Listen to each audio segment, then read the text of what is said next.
The talk this evening is really based on my own sense of frustration after a career of some 43 years dealing with the biophysical aspects of the sustainability question.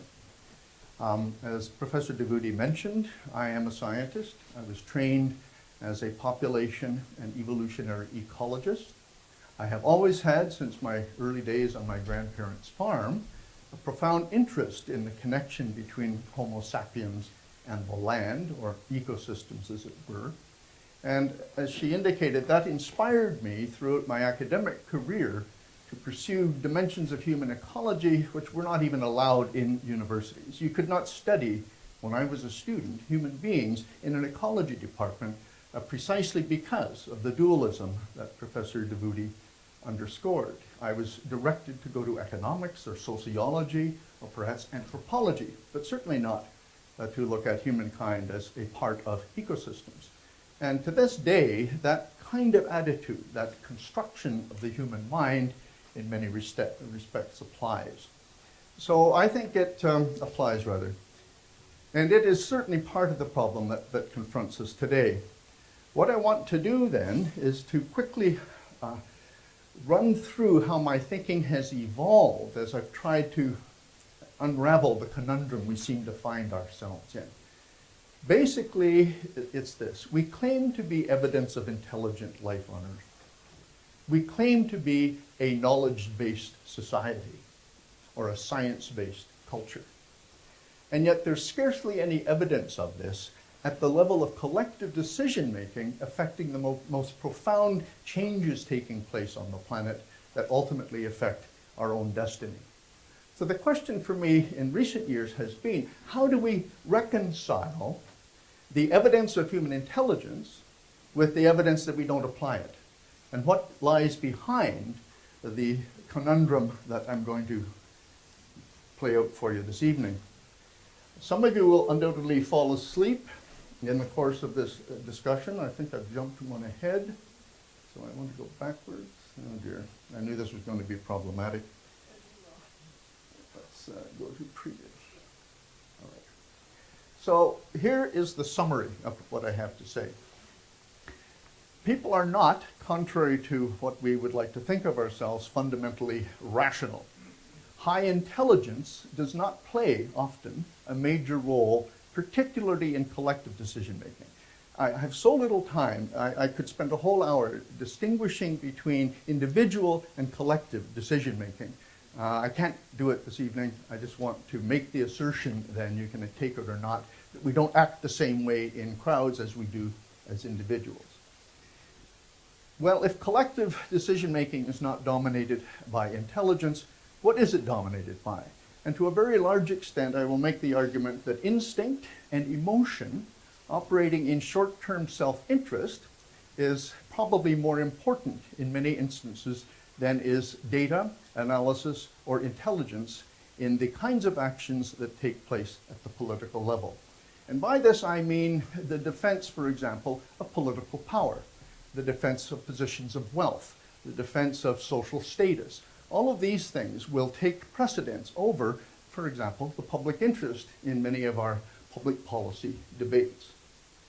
It's possible to break from this, but not until we fully understand the dynamics of what is in fact going on behind the dilemmas confronting us. And finally, I think we have to appreciate that the alternative is to maintain the status quo, which we are steadfastly doing in most of our both global and national public policy.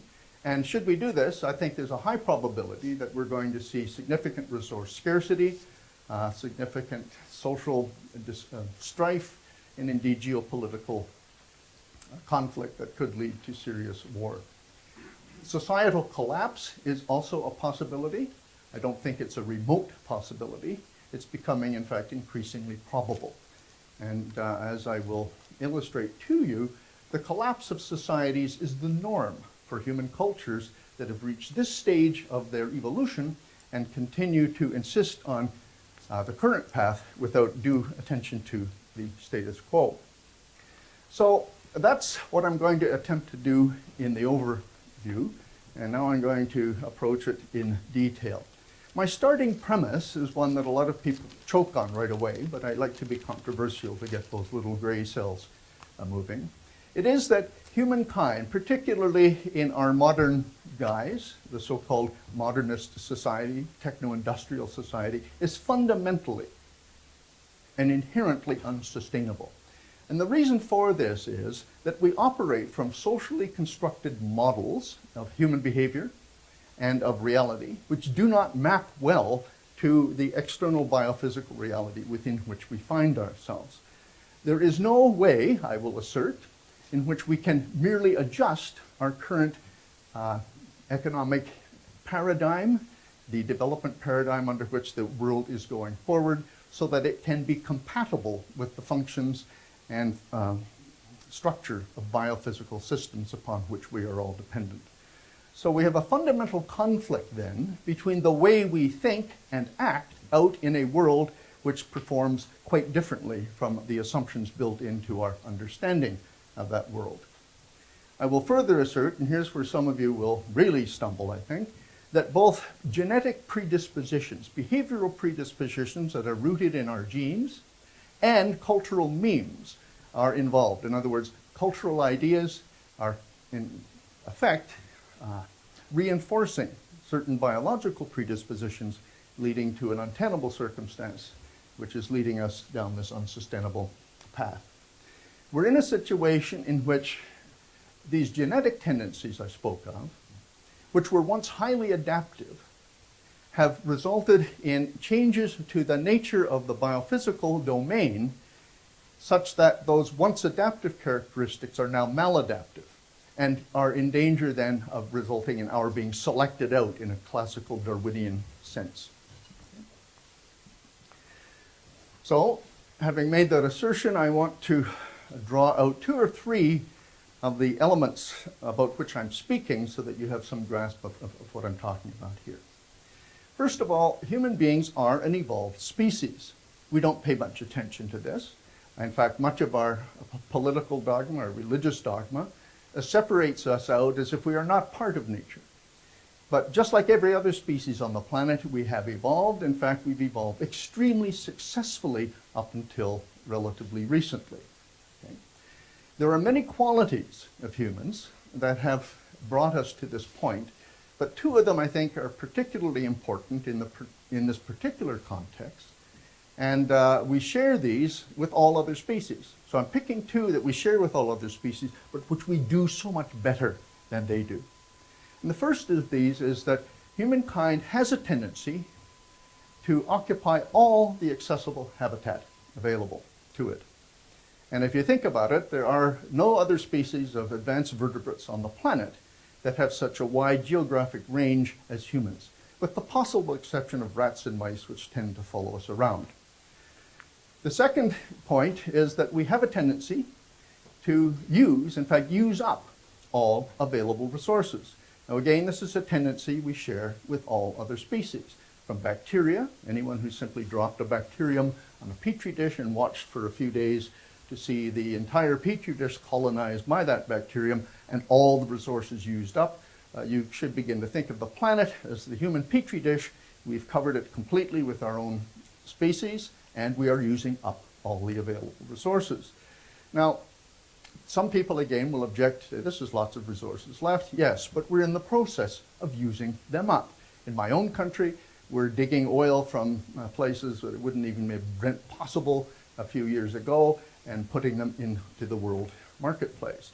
Just generally speaking, if we think again of energy, we're getting oil now from 6 kilometers below the seafloor, already 4 kilometers below the surface of the ocean. How many of you own a credit card, just out of curiosity? Well, you see, how many of you actually carry a balance from month to month on your credit cards? Just for now, come on, you can admit it. You see, income is a resource. And when we overexpend our incomes, we devise other ways of consuming, continuing to consume resources by simply making them up. A plastic credit card is a device by which you can continue to consume after you've run out of the primary resource, which is your income. Personal debt is now a major driver of economic problems on this country. In Canada, under the reinforcement of advertising, for example. In the last 30 years, we've gone from personal debt being something like 20% of household income to now reaching 120% of household income. So we have a situation in which this predisposition to consume all available resources is reinforced by a cultural construction called credit, and is putting us further and further into debt individually and globally. Main point then is these are two very important qualities that we share with all other species. And to reinforce it, I do feel obliged to give you a couple of examples. This is the decline of the breeding stock of North Atlantic cod long after it was, in a sense, brought under the domain of a single nation, the idea being that ownership of a resource will result in its conservation. Nothing could be further from the truth in these circumstances. For several hundred years, if not thousands of years, the cod supported human beings at a certain sustained level or sustainable level of exploitation. But with modern technology, and if you were watching carefully in my last slide, I said not only do humans have a tendency to use all available resources, but in the case of humans, availability is defined by the current level of technology. And so as technology advanced in the post-war period in the world's fisheries, one by one, we've knocked off major stocks of fish, adding further evidence to my idea that we will use up all the available resources. The cod stocks collapsed in 1992. All fishing was suspended. That was some 20-odd years ago, and as yet the stocks have not recovered. This was a very interesting study which attempted to identify about 100 other species, I think 96 species of mammals with relatively similar ecological qualities to humans. In other words, occupying similar niches within their domains as humankind. And the hypothesis that these scientists attempted to test here was that humans are not a normal species. And indeed, they found evidence in support of that. This is simply one of many graphs they produced. This happens to be a plot, a log normal plot of the appropriation of biomass. In other words, the feeding tendencies of these various species. How much biomass do these 96 or 97 species appropriate from their ecosystems? And humans are the little black box out on the far right, a clear outlier species. We appropriate more biomass from ecosystems that we happen to exploit by 2 orders of magnitude than those species at the upper 95% confidence limit of this distribution of about a 95 or 96 other species. So once again, human technology has made us superb at appropriating resources from ecosystems that sustain us. Okay? So those are simply bits of evidence of my assertion that we are propelled unconsciously by biological predispositions to occupy all available space and to use up all available resources. And we do this better than any other species, and therefore have some claim to being, frankly, the most vicious predator and herbivorous organism that ever occupied the face of this earth, that has ever walked on the planet, far outdoing the most voracious of the dinosaurs. Now, I mentioned that there is a reinforcement of the biological predispositions that comes strictly from culture. And here are just 2 quotes. I have volumes of these sorts of things from various colleagues and economists and technological optimists of one kind or another. Humans are inherently optimistic, so there's a biological component of this as well, but it's become embedded in some of our most powerful disciplines. The first of these quotes is by Lawrence Summers, who at the time he said this particular statement was the chief economist of the World Bank. He then went on, through a number of roles, but to be the president of Harvard University until President Barack Obama in the United States was elected, whereupon he became the chair of the President's Council of Economic Advisors, in other words, the top economist in the United States. But this expresses his belief to this day. There are no limits to the carrying capacity of the Earth that are likely to bind at any time in the foreseeable future. Probably the most ebullient academic proponent of the view of no limits is the late Julian Simon, who was a professor of management science at Maryland University. We have in our hands now the technology to feed, clothe, and supply energy to an ever-growing human population for the next 7 billion years. This is not a modest statement. As a matter of fact, he was challenged on this statement and immediately backed down and said there had been a misprint. It was meant to say 7 million years. Now, that's an enormous backing down. 3 orders of magnitude by an economist. A physicist friend of mine at the University of Colorado took Simon up on his correction and very generously said, let's assume a 1% per annum growth rate, which, by the way, is very generous because at the time it was 1.4%. Let us also assume a starting population of about 5.6 billion, which is where it was when Simon made this statement. The question then becomes, how many people would there be on Earth if the human population grew by just 1% per year for a mere 7 million years? Have any of you a pocket calculator? Well, it wouldn't do any good if you did, because you couldn't possibly do this calculation. It's a very simple one, but the number of iterations is beyond the capacity of your pocket calculator. The answer, I can't remember it exactly, but it's something like 2.47 raised to the 30,450th power, which is about 30,000 orders of magnitude greater than the number of atoms in the known universe. Now, that's a significant number. And I merely use it to underscore the degree to which our socially constructed ebullience and self-confidence is so utterly ridiculous when put to the test of a simple little arithmetic check. And yet this kind of statement is throughout the language or the dialogue where we talk about the unlimited nature of human capacity.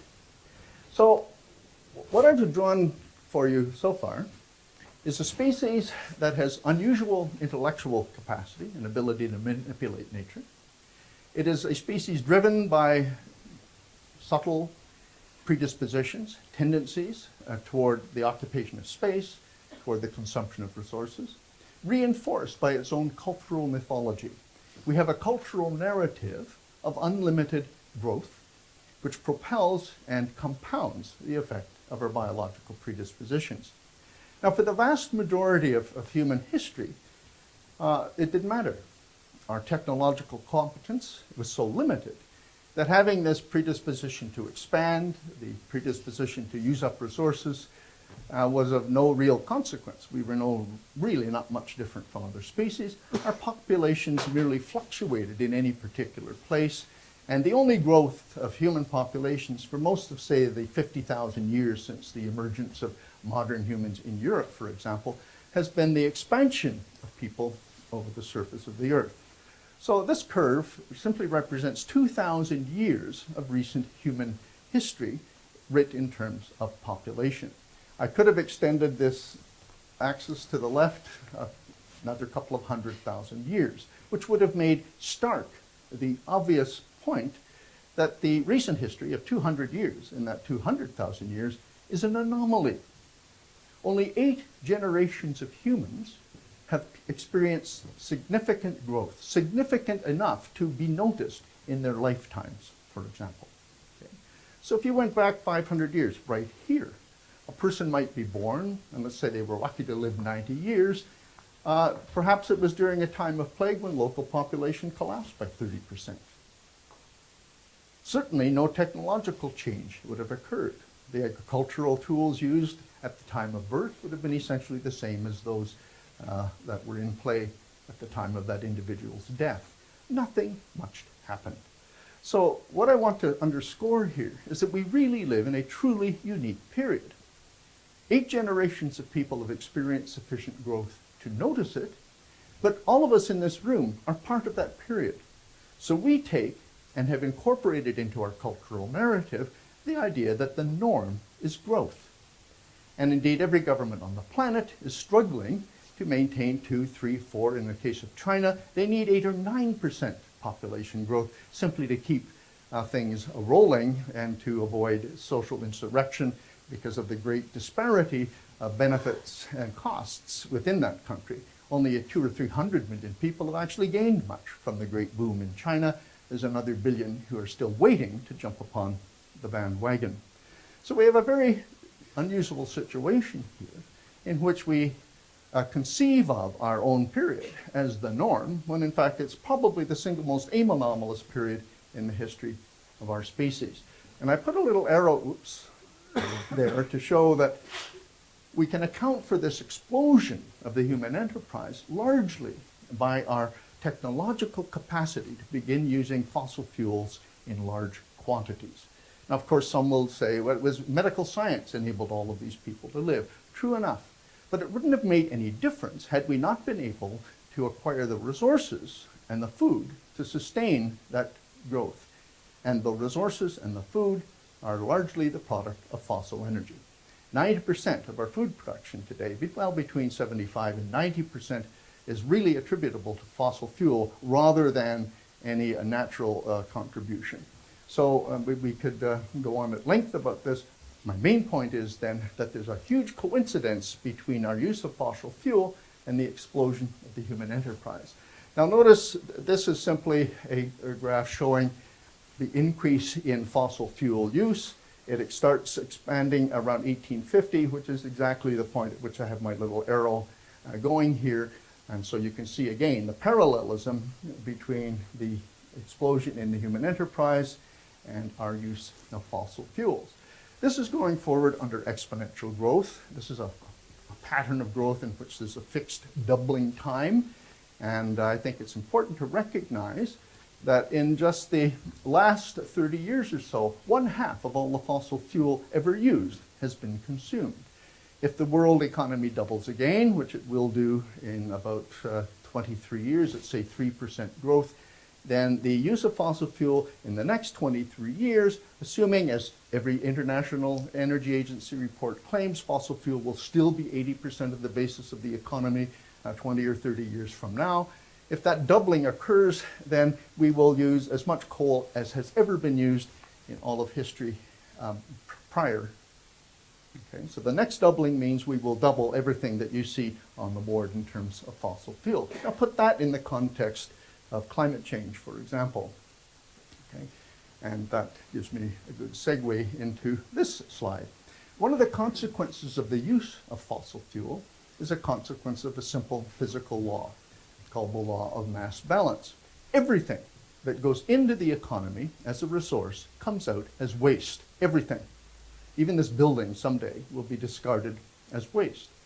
One of the most immediate returns to the ecosphere of the use of fossil fuel is the carbon in that fuel. It emerges in the form of carbon dioxide. And what this graph shows, and again, I don't know if any of you are climate skeptics, this is not a model. These are measurement data of the concentration of carbon dioxide in the atmosphere over a period of about 70 odd years. And what we see is a steady, accelerating increase in atmospheric concentrations of carbon dioxide.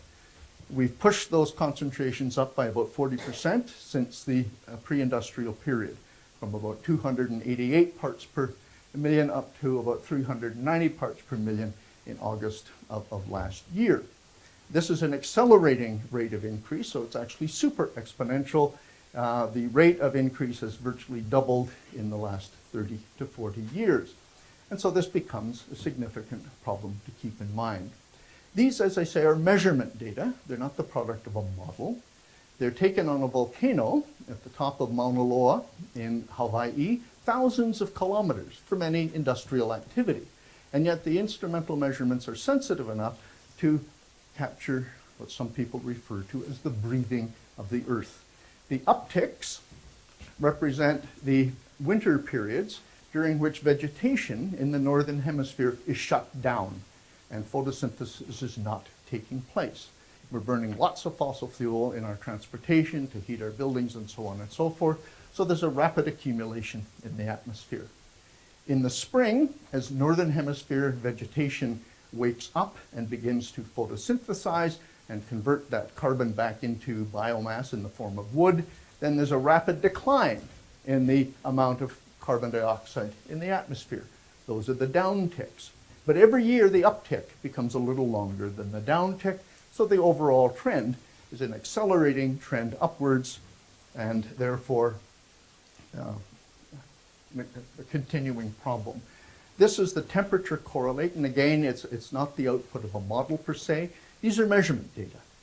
Now, climate skeptics may pick a piece of this graph and say from 1940 to 1980, oh, warming? It's all mythic. But this is a period during which the oceans were assimilating much of the heat, for example, and so there was less available to accumulate in the atmosphere. When ocean surface temperatures rise, then there's less of a temperature differential between oceans and atmosphere, and more accumulation occurs in the atmosphere, and so we get a steady, steep increase. In any case, the overall trend is clearly an upward trend that correlates very strongly with the increase in carbon dioxide. It's only one of the greenhouse gases, but it's the one that is changing.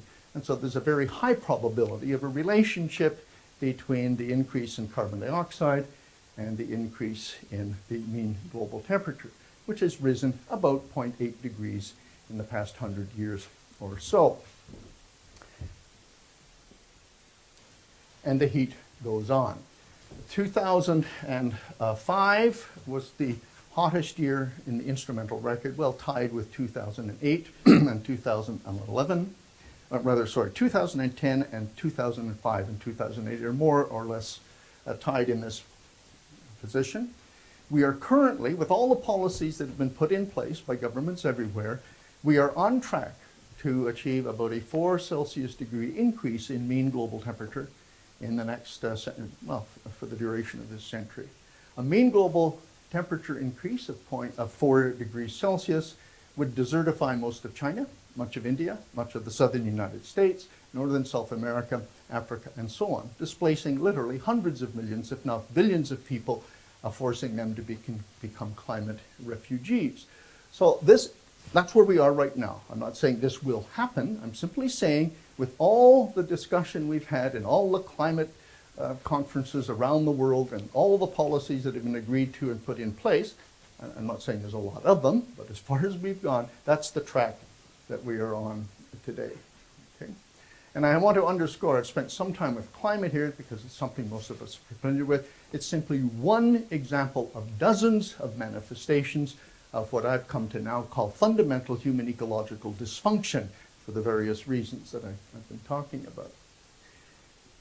Professor Devuti mentioned this method that I developed with my students for several decades now, called ecological footprint analysis. What we do is measure the area of the surface of the Earth, or more precisely, the area of productive ecosystems on land and water needed to sustain any given population in its current pattern of consumption. So if I could have a summary of Newcastle's annual shopping basket, we could plug it into our data grinder and tell you what Newcastle's ecological footprint is. How much of have you ever asked this question? Well, perhaps some of you have. How many of you lain awake at night staring at the ceiling and asked yourself just how much of the Earth's surface is dedicated to supporting just me in the style to which I am accustomed? Ah, good. Okay, well, that's the first question of human ecology. We should all be fascinated by that question, because the simple fact of the matter is it's a calculable number, and we're all in competition for the available biocapacity on this planet. If you're a typical Brit, you need about 5 global average hectares. As a North American, I lay claim to about 8. Okay. So every one of us has an ecological footprint represented by the surface area required to produce the resources we consume and to assimilate critical waste, particularly the carbon dioxide. Now, what this graph shows is that sometime in the last few decades, we passed the point of what we refer to as one planet living. The point at which the current level of consumption by the present human population could be sustained indefinitely by the biocapacity of planet Earth. But for a couple of decades now, we have been living in a state of overshoot. Overshoot implies that we are consuming more than the Earth can produce, or in other words, we're dissipating natural capital faster than the Earth can regenerate it, and we are filling waste sinks to overflowing. We are ejecting more garbage into the ecosphere than ecosystems can assimilate and reprocess back into, for example, biomass. So a state of imbalance exists between consumption of resources and discharge of wastes by the human enterprise and the capacity of the entire global system to produce resources and to assimilate the byproducts of our industrial and consumptive activities. Now again, some people will stumble on this, but just think of those fisheries. Think of the excess erosion of soils. Think of the water tables that are in decline. Think of the accumulation of carbon dioxide in the atmosphere. Most of us aren't accustomed to thinking of carbon dioxide as waste, but by weight, carbon dioxide is the single greatest waste product produced by every industrial culture. As I said, what goes in the form of fossil fuel, and it's the input to our industrial culture, which by weight is the largest of all, will inevitably produce an equivalent amount of waste, which happens to be the largest by weight of all wastes generated by our industrial culture. So we simply can't get around the biophysical reality in which we find ourselves entrained, and we are currently living at about 30 to 50% above the long-term carrying capacity of the planet. We are sustaining ourselves, now when I say we, I mean the global human enterprise, by depleting our capital assets. Just as you can borrow money with a credit card and overconsume, at some point you will come up in SF and we'll have to repay your debt, and we will have to repay our debt for nature. Okay, so what I've tried to do thus far, just to recap, is to say, look, we're a unique species. We're incredibly adaptive, incredibly intelligent at manipulating the natural world, but we're driven by subtle forces we don't fully understand, including a predisposition to expand to fill all available habitat and use all available resources. We've created a social narrative, a cultural narrative, based on infinite growth, which reinforces those tendencies and blinds us to many of the realities that are inevitable when you have a single entity on a finite planet growing indefinitely. You cannot. How many of you really think that infinite material growth is possible on a finite planet? Raise your hands, please. All right. So no one admits to it, and yet we live our lives every day. We subscribe to economies and bank accounts and pension funds every day that are based precisely on that assumption. So we're all victims, in a sense, of a cognitive dissonance. Our intelligence tells us one thing, and yet, as I said at the outset, we go about creating social institutions which are diametrically opposed in their beliefs, values, and assumptions to the biophysical reality we all claim we believe in from the perspective of sheer intelligent analysis. Okay, so we have a problem. We're overusing the planet. It's beginning to feed back. I suggested that we were very successful in our use of resources, and certainly more successful than any other species in occupying the Earth. And I said that these were the result of adaptive tendencies. But those tendencies have now, because of the sheer scale of the human enterprise, begun to change the very environment in which they were adaptive. So we now have a situation in which we are being propelled forward by tendencies which are maladaptive precisely because of the success of those very tendencies. Okay. Well, we have also unique ways of getting out of this if we choose to use them. And I've already underscored one of these. No other species can match humans, at least in theory, in terms of our capacity for evidence-based reasoning and logical analysis. That's a uniquely human quality.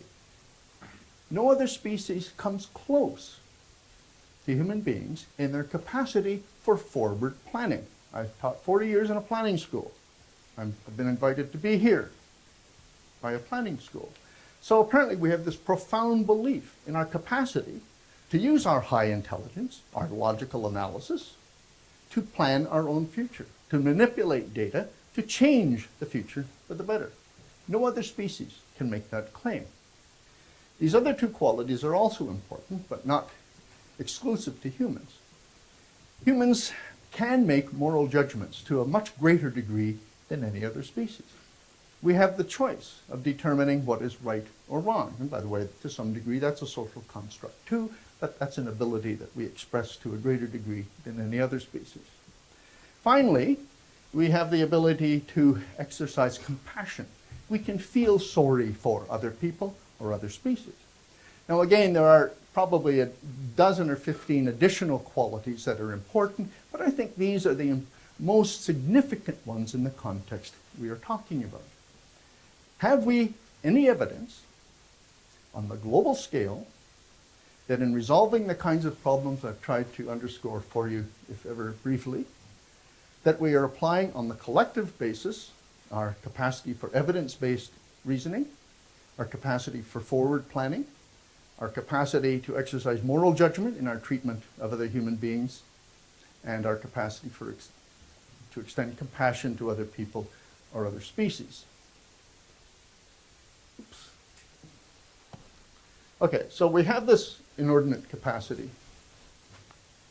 for forward planning and thinking. I love this little quote. I read it many years ago and I've kept it with me ever since.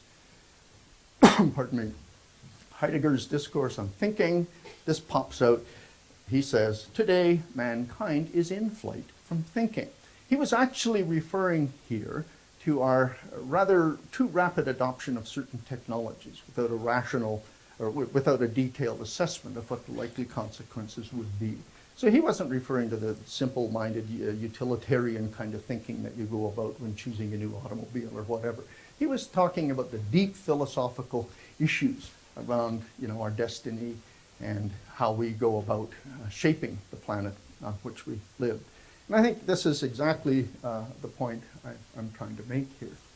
Despite decades of hardening evidence and rising rhetoric, what politician hasn't spoken eloquently and at length about the need for a paradigm shift to more sustainable lifestyles? Despite all of that, no national government, no prominent international agency, no major corporate individual has begun to advocate in public, let alone implement the kinds of policy changes that are really called forth by the kind of data that we have at our disposal today. How do we explain this conundrum? Well, this is where the biology and sociology interface once again. Teodosius Dobzhansky, in a famous essay and later a book, made this statement: "Nothing in biology makes sense except in light of evolution." I'm sure most of you are aware that Darwin's, he didn't give us a theory of evolution. He gave us the mechanism by which it takes place, the theory of natural selection. And that's really what Dobzhansky is talking about here. That nothing in biology makes sense unless you interpret it through the Darwinian lens of natural selection. And what I want to do for the rest of this talk is to make the point once again that humans are an evolved species and that human affairs have evolved along with us. The kinds of discourses we conduct among ourselves as species are as much part of our biological as they are part of our cultural heritage. It therefore follows, I will submit, that nothing in human affairs, including our economic and social behavior, makes much sense except in light of evolution. And again, I want to underscore another unique quality of humans, that our own evolution today is as much controlled, if not more controlled, by cultural factors, mimetic entities, as they are by genetic factors of the genetic. But both are in play here. We can discuss this later, get to that point. And if we accept that there are these subtle forces that come from our biological predispositions, as well as our cultural predispositions, they are not mitigated exactly, but integrated through a remarkable instrument called the human brain. Now again, here we have to distinguish the similarities and the differences between the human brain and the brain of other organisms. This is a very simple model. It's called the triune brain. I present it to you precisely because it is simple. There are much more complicated interpretations of this, but they don't really make much difference from the kind of interpretation I'm going to give you. Every one of you carries a brain that looks more or less like this. It has evolved in 3 major leaps, as it were. We all have something called the reptilian brainstem, the reptilian complex or old brain. This is the seat of many instincts that pertain to survival. It's the point in which the flight or fight response is initiated. It is the point in which we have many of our hardwired instincts, our autonomic response. You don't have to think about breathing. And if I go like that, you see, if you could have seen Professor Debuty, she blinked her eyes. She didn't think, oh, there's a fist coming at me, I'd better blink my eyes. It just happens like that. And that was her reptilian brainstem defending her against a threat from the outside. And again, we all do that. Later on, there evolved the midbrain. This is the old mammalian brain, sometimes referred to, again, there's overlaps and controversy around the details here, but the limbic system. This is the seat of emotion. This is the seat of some kinds of our memories, feelings, responses to food, sex, and so on and so forth. Again, we share this with many other mammals, some bird species, and so on. But unique to humans is the third component here, not unique in the sense that other species don't have it, but it's uniquely well developed in humankind. The cerebrum or the neocortex, the new brain, is the seat of our intelligence, our capacity for logic, our capacity for forward planning, the exercise of our linguistic abilities, on which all of the rest of this hinges. So we all carry all of this around with us, and the machine operates, I shouldn't call it a machine, but as an integrated whole. But the problem is, we often do not know which of the 3 components is in control. You know that emotions can elicit thinking. We also know that sometimes our thinking can elicit emotions, which may also force us to do things we regret later. So there's always this interplay between the various components of the brain. The problem is that we live in consciousness. We live in the cerebral bit. Everything else happens beneath consciousness. So we tend to give excessive credence to the notion that we have free will, that we're resident up here, and that everything we do is a matter of choice. I choose to do certain things. How many of you have ever been at an all-you-can-eat buffet? How many of you have ever said, I will have 1 plate of food, I will take it to my table, I will not return to that buffet? A few more hands. How many of you have ever succeeded? How many of you have ever succeeded in sticking to your resolution? No hands at all. Because you see, we tend to consume all available resources. You have evolved to be attracted to sweets, salts, and fats. And when they're there in incredible abundance, most of us have to exercise exceptional will not to go back to have that 1 last peanut as I leave the room, so to speak. So we are trapped in, I think you can think of many other instances where you have been compelled by instinct or desire or emotion to do something against your better judgment. And what I'm trying to submit to you is that most of our actions in life are like that. They're a combination of emotion, of instinct, of judgment, and it may not be the case that the higher intelligence is in control at all times or even at any times. So again, to go back to the beginning, we claim to be a uniquely self-conscious and rational species. We live in that cerebral awareness of our own existence. Some say that's a unique quality. However, circumstances in which reason predominates are limited to relatively trivial circumstances. Hear me. Circumstances in which pure reason dominates are limited to relatively trivial situations. Passion and instinct often trump reason when push comes to shove. Here's a marvelous editorial cartoon. Please don't anyone tell anyone I'm using it, but here it is. Again, look at the tension between the socially constructed and the intellectually known. The end of the world scenario will be rife with unimaginable horrors. However, we believe that the pre-end period will be filled with unprecedented opportunities for profit. And I think that's a brilliant statement of precisely the dilemma I'm putting to you. Our intelligence tells us what's going on out there. Our best scientific analyses say we're in dire straits. And yet, in my own country, the entire economic development policy is now based on the export of fossil fuel, developing the oil sands, and so on. You're having a huge debate here about whether you should go fracking for gas and oil, and so on and so forth.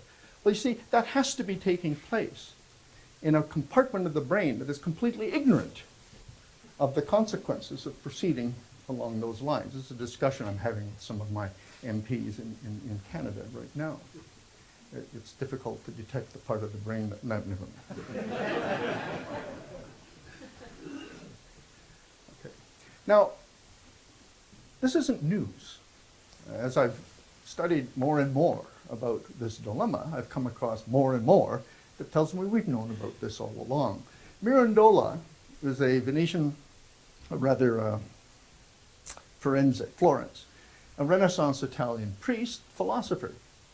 And he put it this way: man was created by nature in such a way that reason might dominate the senses. Okay, there's this tension again between emotion and instinct and the capacity, the unique capacity God-given, in Mirandola's term, for reason. And that by its law, the law of reason, all rage and desire of passion and lust must be restrained. But when the image of God has been forgotten, we begin to serve the beasts within us. Okay? Quite a clear statement of a kind of understanding of the tension that exists in every one of us between the baser emotions and motives and what our intellect tells us.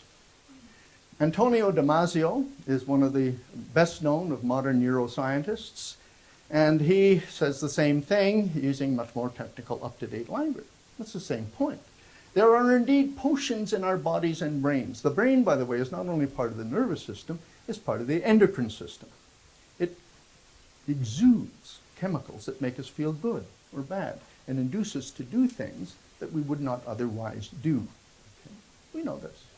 There are indeed potions in our bodies and brains capable of forcing on us behaviors that we may or may not be able to suppress by strong resolution.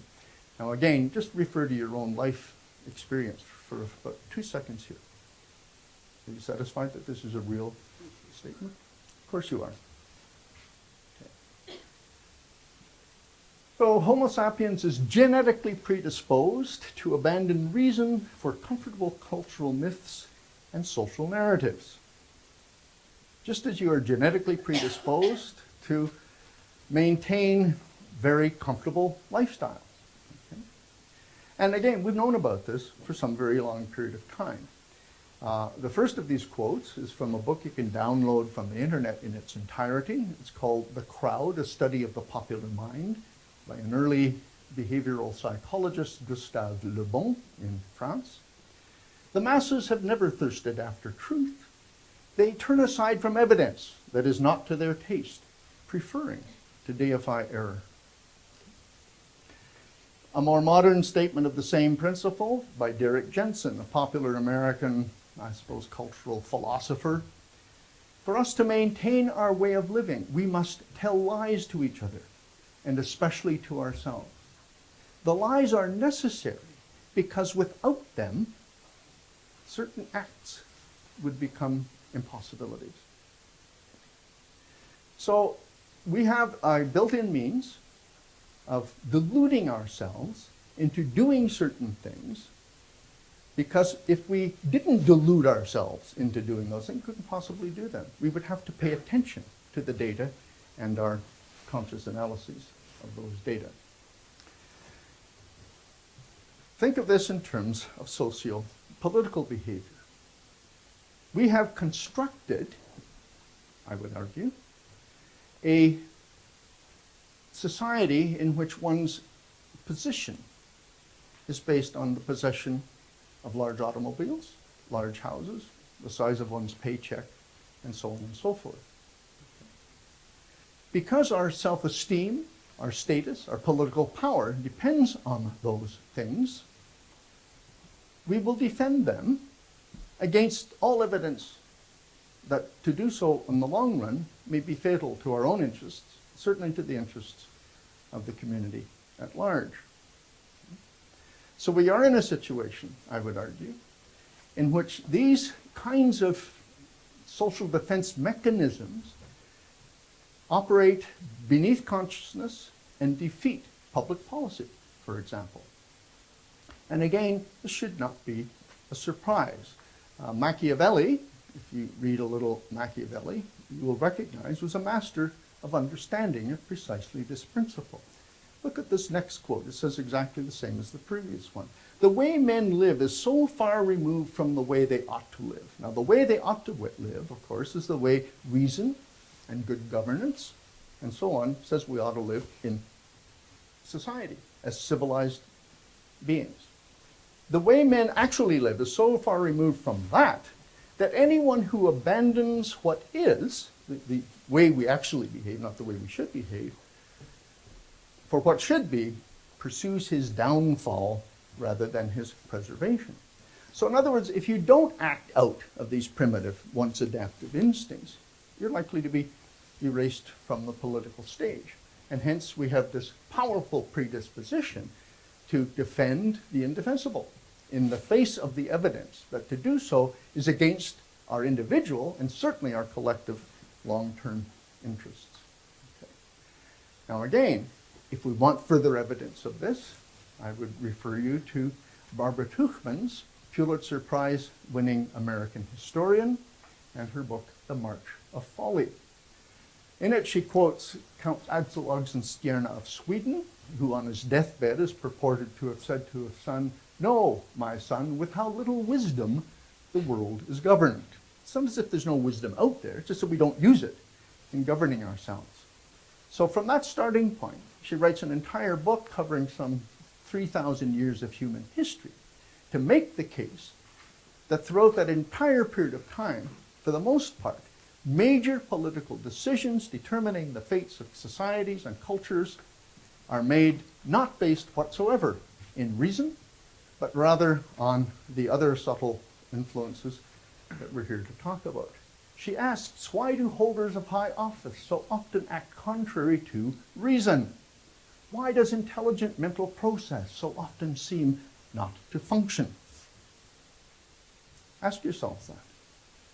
Wooden-headedness plays a remarkably large role in government. It consists of assessing a situation in terms of preconceived fixed notions. Think political ideology, religious dogma, disciplinary paradigm.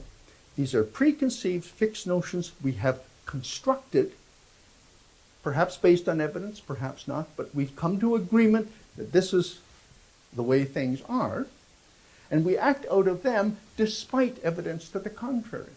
So we assess a situation in terms of our preconceived ideological or dogmas while ignoring any contrary signs. It is acting according to wish while not allowing oneself to be deflected by the facts. And we now have, again to bring a little more biology into this, a fairly good understanding of what you might call the cognitive neurological basis for this kind of behavior. I'll refer you to another little book. This one is called Brain and Culture by Bruce Wechsler. There are many volumes that draw this particular conclusion, but this is a particularly accessible one, Brain and Culture. And what Wechsler argues, based on countless, not countless, but many, many experiments, is that when people are exposed repeatedly to the same set of convictions, beliefs, values, and assumptions in the course of our education, in the course of being brought up in a household, in the course of political activity, or whatever it might be, those beliefs, values, and assumptions literally help to shape a set of synaptic circuits in the brain, such that reference to any element of that total belief set will set the whole system off like a Christmas tree. So we can literally wire people up. And if you've been raised, say, in a household in which your parents have been, capitalist captains for some period of time, and you're well steeped in the rhetoric of the far right, than simply mentioning something like free trade or globalization. The entire circuitry that's associated with the variety of intellectual concepts around those ideas is lit up. So it's not that different, actually, from learning to play a musical instrument. I happen to be, or used to be, an oboe player. I didn't have to stop and think about every note and where my finger placement was. After you've done something 10,000 times, it's automatic. It just leaps to your fingers right off the page. And our thought processes are not that different. But here's the kicker, and I think this is something we have to take seriously into account. Once these synaptic circuits, this thought pattern, this ideological positioning is in place, it becomes the filter through which all incoming information is driven. So that when faced with information, direct quote, that does not agree with these preformed internal circuits, they deny, we tend to deny, discredit, reinterpret, or forget that information. So look at the compounding layers of complexity that come to us when it comes to facing something like climate change. We have a predisposition to be this way. It's overlain with a socially constructed growth ethic that reinforces the worst aspects of the biological predisposition. That has been ideologically entrained in our brains by several decades now of the neoliberal mantra of free markets, deregulation, and on and on and on, to the point where our whole culture is being dissembled or deconstructed. We're losing local support for planning actions and so on and so forth on the grounds that the market should be the arbiter of all social value and so on and so forth. And to contradict that means political death. And yet it's nothing more than a construct,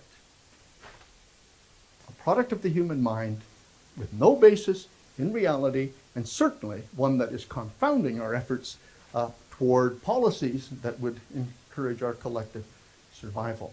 The problem is that we can't even get an adult conversation about what needs to be done in international circles, because everyone at the table, by definition, only got there by subscribing to the accepted cultural paradigm. And once they all agree on what that is, any contrary information will be discredited, denied, forgotten, or reinterpreted to sustain the status quo. So what would a truly, now listen, this is our challenge. If we're so damn smart, what should we be doing instead? What would a compassionate, intelligent, forward-looking species do in response to the historical record and ongoing trends? Well, I would argue we need to rewrite the cultural narrative. Now, I've made a lot of emphasis, or put a lot of emphasis, on biological predispositions being reinforced by cultural narratives. There's not much we can do about certain biological predispositions, but we can create a counterculture, a culture that tends to discourage those biological predispositions. And we do that all the time. Civilization is a set of rules and regulations to force upon us behaviors that we are not predisposed to performing. How many of you are married? How many of you have a wedding ring? How many of you went through a ceremony?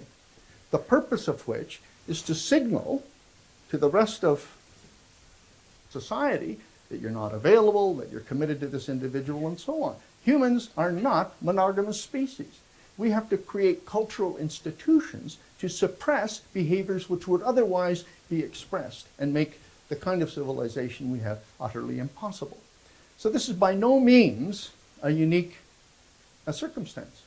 But we have to take it on. We have to recognize what it is that is holding us back and consciously come together with that recognition to reconstruct a social narrative that will lend itself to our survival. Okay? And that means we shift from efficiency and growth, which is just getting bigger. You notice that the economy gets bigger and bigger, but most of us are not any better off. What intelligent species would do that? When the option is to get better, qualitatively improve the quality of life for most individuals. Okay. So there's a difference between sustainable growth and sustainable development. Sustainable growth is an oxymoron, but sustainable development is not. You can get better without getting any bigger. And in nature, growth is a juvenile phase in the development of any organism, population, or ecosystem.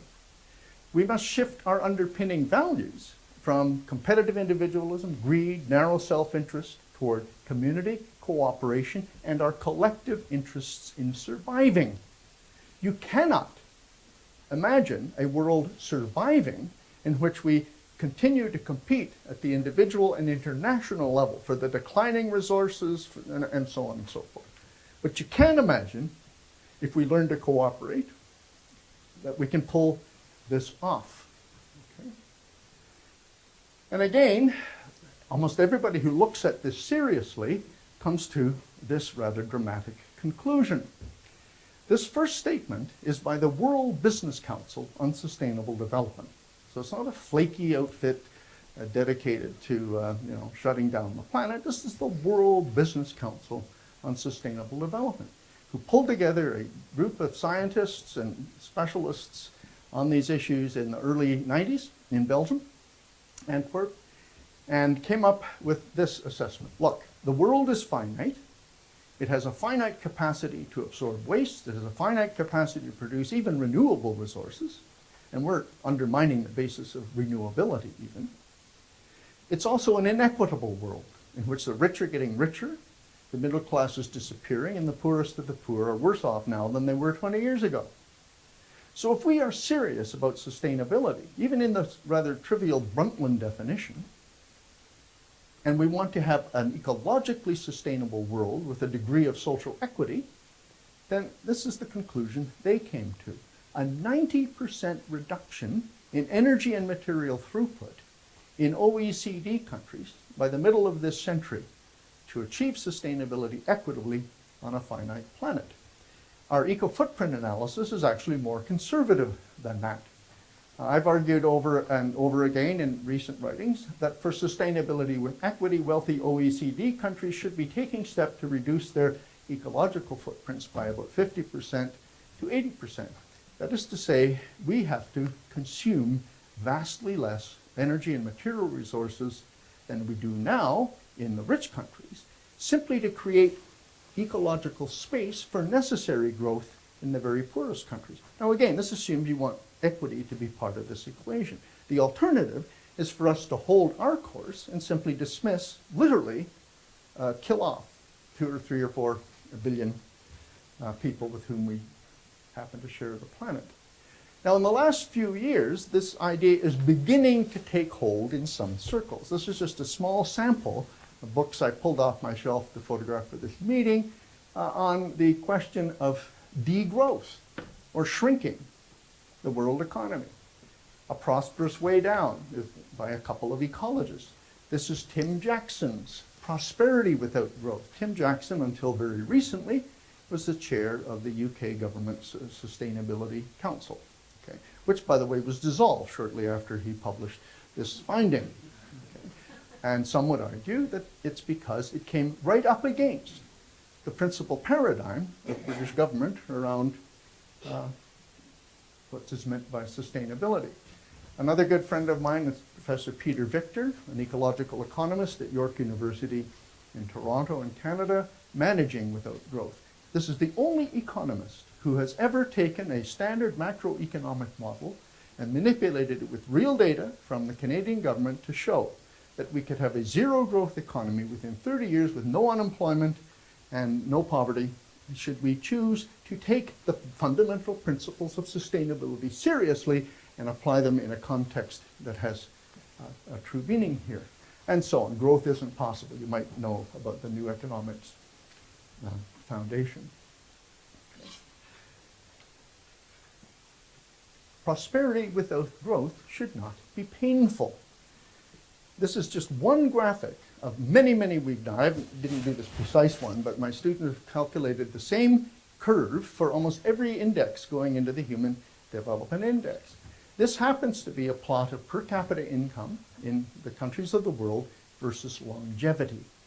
Now, clearly, there's an advantage to having money. You can get food, clothing, and shelter. And the better you get of food, clothing, and shelter, the longer you live. So early on in the growth of an economy, situations steadily improve. Longevity increases, as does post-operative survival, literacy rates, all of those kind of indices. But in every case, the curve looks like this. It's a slope of diminishing returns. A point is reached beyond which there's no further performance in terms of these purely objective variables. Not purely objective, because obviously we had to choose them, so there's some value there. The point is, longevity is something we can measure. And an intelligent species might look at this curve and say, well, if the objective of the exercise is to improve social well-being on any of these indicators, there's an optimal point, beyond which there are no further gains. Okay? And if we look at the subjective side of things, I didn't have the time. There's a wonderful new book by a wonderful British sociologist, Richard Wilkinson and Kate Pickett, called The Spirit Level. And they show over and over and over again things like I have on the right. In Canada, between 1976 and 2006, over a 30-year period, we saw 130% growth in the economy. It's an exponential growth rate in excess of 2%. Per capita income is 70% higher. That's a remarkable achievement.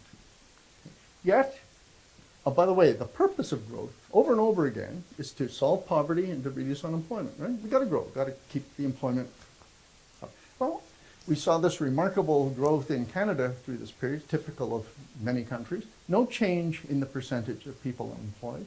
No change in the percentage of the population in poverty. But the absolute numbers of both have increased remarkably. So again, what are we achieving here? Meanwhile, subjective well-being, how people feel about themselves, their families, and the future, is in rapid decline. And again, I refer you to Wilkinson and Pickett for tremendous detail on that kind of score. So again, ask yourself, how would an intelligent, forward-thinking species respond to these kinds of data? Cognitive steps forward, re-legitimize public planning, for example. We cannot do sustainability as individuals. It's a collective problem requiring collective solutions. Abandon the cult of consumerism. It's constructed anyway. There's a multi-billion-dollar advertising industry dedicated to turning us all into consuming machines. In fact, there's a marvelous history of this. I wish we had several hours to discuss it. We are among the single most socially engineered generations, there's been about 3 of them, ever to walk this planet. Literally, having been converted from citizens to consumers, with a role in the economy that consists simply of using stuff up as rapidly as it can be produced. We have to recognize that government intervention is absolutely legitimate where market failure occurs. Any good economist would tell you this, but they've been so cowed by the current myth that they don't dare. Market failure is climate change, the greatest single example of market failure ever to confound the human species. We need ecological fiscal reform. We need to develop policies around something called the strong sustainability criterion. You cannot live if you don't have any agricultural land, but your share is steadily shrinking. Why aren't we recognizing the necessity to maintain an adequate agricultural land base? Instead, we insist on the principle of near-perfect substitution, that humans can substitute for anything nature provided. Remember our good friend quoted way back at the beginning. I'm not going to go through all of these details. There are many, many policies that should be in place that could bring us out of this mess if we choose to implement them. Okay? Why should we do these things? Because, as I say, individual and national interests have, for the first time ever, converged. Individual and our collective interests have, for the first time in the history of our species, converged. We cannot do this on our own. We have to do it as a collective enterprise.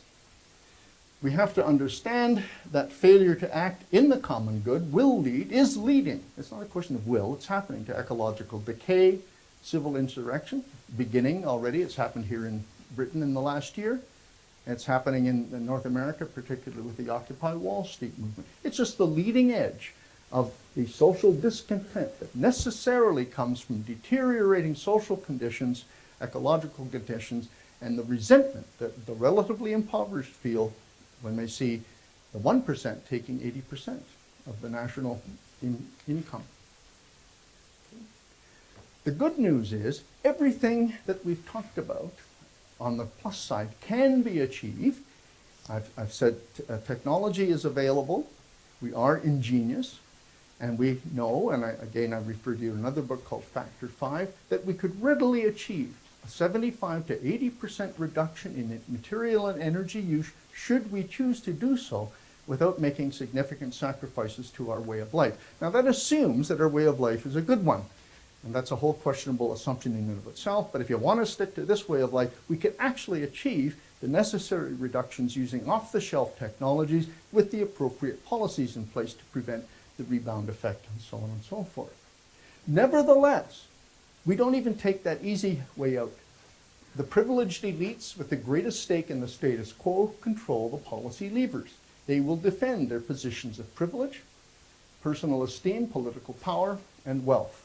Ordinary people have been conned into accepting the expansionist myth. In the North American context, it's astonishing the extent to which people are now voting against their own interests because of the enormous propaganda campaign that has been undertaken at an expense of several tens of millions of dollars a year to convince people that government is bad, taxes are worse, and deregulation is a must.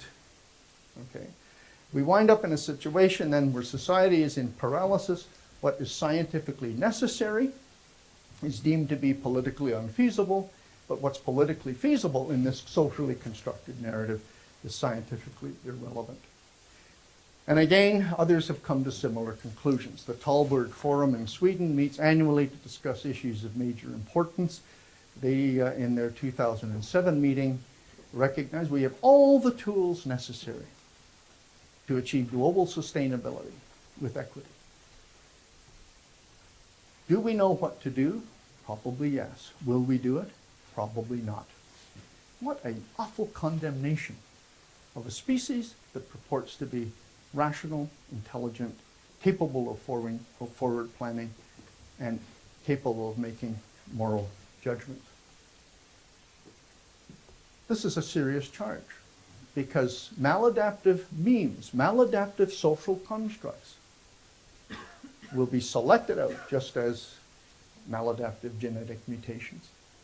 We are now at the point where once again we are confronted with the possibility that a global civilization this time, which has constructed itself on a set of beliefs, values, and assumptions incompatible with the fundamental biophysical context in which we live, will be selected out.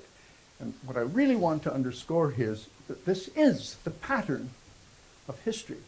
Two more books. Joseph Tainter, The Collapse of Complex Societies, and Jared Diamond, Collapse, How Societies Choose to Fail or Succeed. Both describe the situation we are in with great detail. They don't do it intentionally because they're talking about other societies.